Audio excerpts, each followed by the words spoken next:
All right. So this is the first meeting of the Church of Good Faith. I thought because it's the first meeting, it's only fair that I introduce myself and what this church means to me. So I've never actually been to church. So just some distant relatives took me to Sunday school once and told me repeatedly how Jesus died for our sins, but I was too young to really understand what it all meant. But my mother would put out a little wooden nativity scene at Christmas, and my sister told me all about saints and art and how there's always some symbol to let you know who the saint was. And I was surrounded by these stories of magic, transformation, faith, and rebirth. This world and these texts and these rituals and this lore felt so readily available and open to me, even though I didn't know a whole lot about it and I didn't believe in all of it. It didn't feel that difficult to see it in my own life and to believe in it. I'm not entirely sure what would make me a pastor or, you know, what makes this a church or what it means to be a man or a woman. But at the end of the day, they're all just names. Names have been on my mind a lot lately because I've been trying to find a new one. You sort of hope that you'll find one and you'll just know, but that hasn't been the case for me, to be honest. I really haven't been sure of anything. I didn't know I was trans until I was 17. You hear a lot of these stories of people who were born in the wrong body or who hated wearing girls' clothes or knew when they were kids, but I just didn't feel that way. It never really felt wrong when I was little. I thought women were beautiful, and I was really excited for the day that I got to be a beautiful woman too. I never really had that day though. I never had a moment where I felt like a woman or I felt right. Definitely not as right as it feels to say that I am trans. The word trans, as in transgender or transcend or transform, comes from a Latin prefix that means across. And I think that's actually a perfect word for it.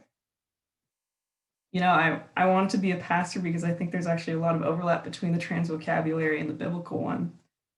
There's death and rebirth and people on journeys and a woman made from a piece of a man. And I think that sounds more than a little genderqueer to me.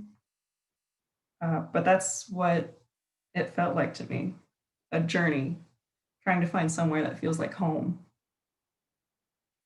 I remember from these few biblical stories I did know that you would know what signs from God were because God would tell you. I can't say I've ever had a moment like that where a voice from the heavens calls down for me and tells me what's what. I've really had to make it up on my own. Isn't that what we all want though? Guidance, meaning, sureness, a reason to have faith. That's the thing. We really don't know which way is the right one until we've taken it. The messages of the oracle don't make sense until the events predicted have come to pass. If you look back, there are reasons to believe all around you, but you have to believe to know what to look for. When I was 17, I was friends with these two boys, and I realized I felt this way that I can't even describe.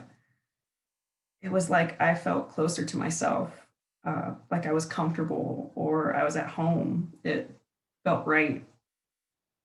It wasn't the first time I'd felt that way either.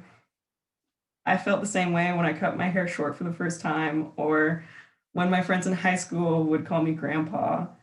It was the same feeling I had in first grade, standing next to the teacups by the sink with this boy I thought was really cool, and he was telling jokes and we were laughing.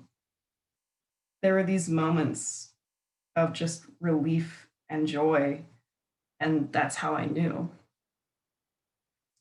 When I was 17, that was the first time I said that I was trans. And I wouldn't say it again for 3 years until this year. When I was 17, and it occurred to me that I was this way, I tried to research, find answers or confirmation or make sense of it all. I found something different instead. I still wasn't quite sure. I didn't totally feel adrift from femininity, so I thought there was a chance that I was somewhere in the middle. But I found all of these people saying that if you didn't have dysphoria or an intense hatred of your body, or if you weren't 100% sure, you weren't really trans. I found more people too saying that if you were gender queer or gender fluid in any way, you weren't valid and you were making a joke of the community. That was a really hard thing to read. All of a sudden, I felt anxious and scared and ashamed. That wasn't my experience at all. I didn't hate my body. I didn't hate being a girl, but I liked it better to think of myself as a boy or someone masculine or androgynous. I thought too that if I wanted to be a boy, that must mean I recognized that somewhere I wasn't one. So I abandoned it. When I was a kid, I was really messy. My mom and dad weren't really into forcing me to clean, and I'm embarrassed to admit that I would make messes without cleaning them up. I once left an apple on the wood floor of our home office. I watched it for days. I saw it decompose and I knew it would only get worse. But there was some part of me that couldn't bring myself to interfere with the world around me. I think that was one of the biggest reasons why it took me as long as it did to find myself.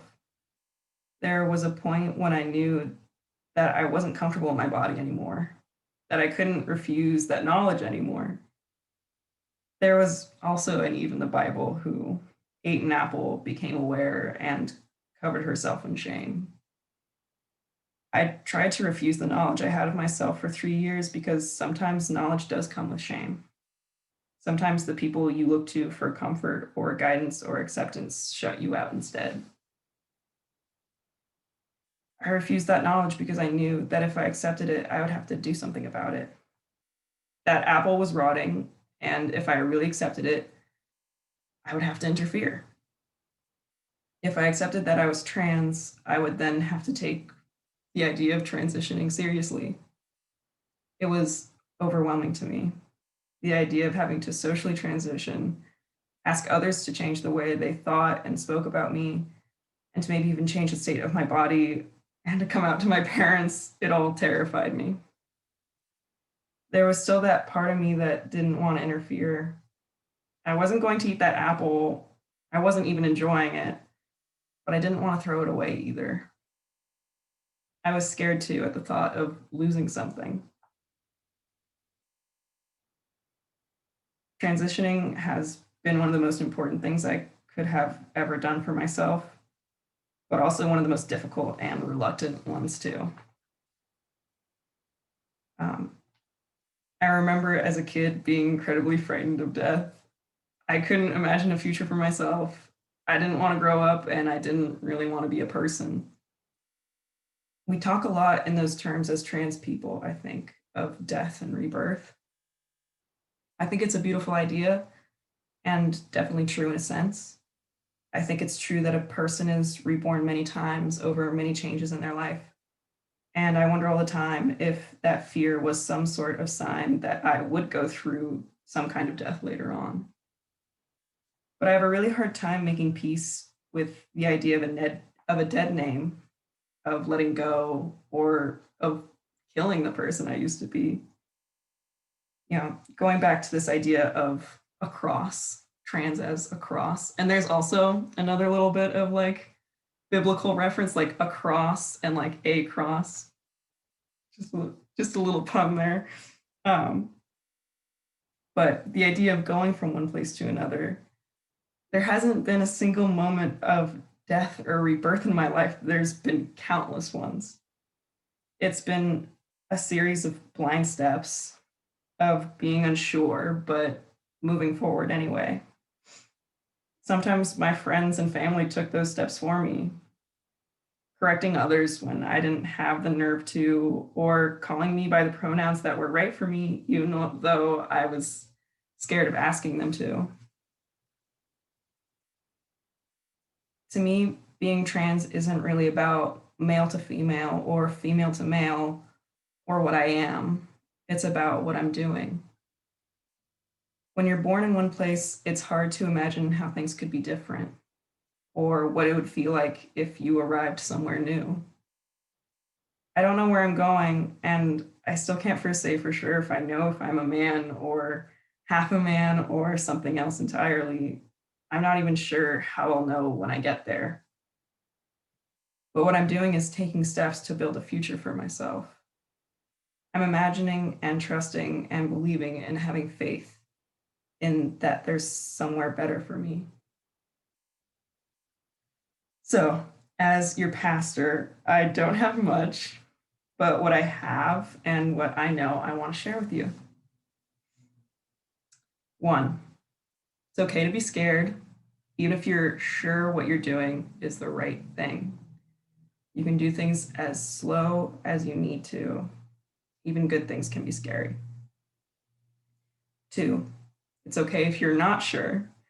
You don't have to walk a straight line. 3, you're not always going to know what's right until you try. 4, it's okay to change your mind. 5, trust what feels right. And 6, trust yourself to know what feels right. 7, if things don't make sense, give it time. 8, give yourself room to wander. 9, you don't always have to know the answer. It's enough to ask the question. 10, pick something to believe in and let it fill your life. I can't say I'm totally ready to let go of the names I've had before. I love the name Eve, and I love the people who gave it to me. But when my sister called me Rambo for the first time, I got the chills. And when my mom picked the name Indigo, me and my partner said it back and forth like it was a magic spell. Sometimes you just have to pick a direction. We all have our crossroads to bear. So that was the end of my first sermon. I really appreciate you all being here, and I'm really glad I got to share this first meeting with you, and I hope you all have a wonderful night. Good night, everyone.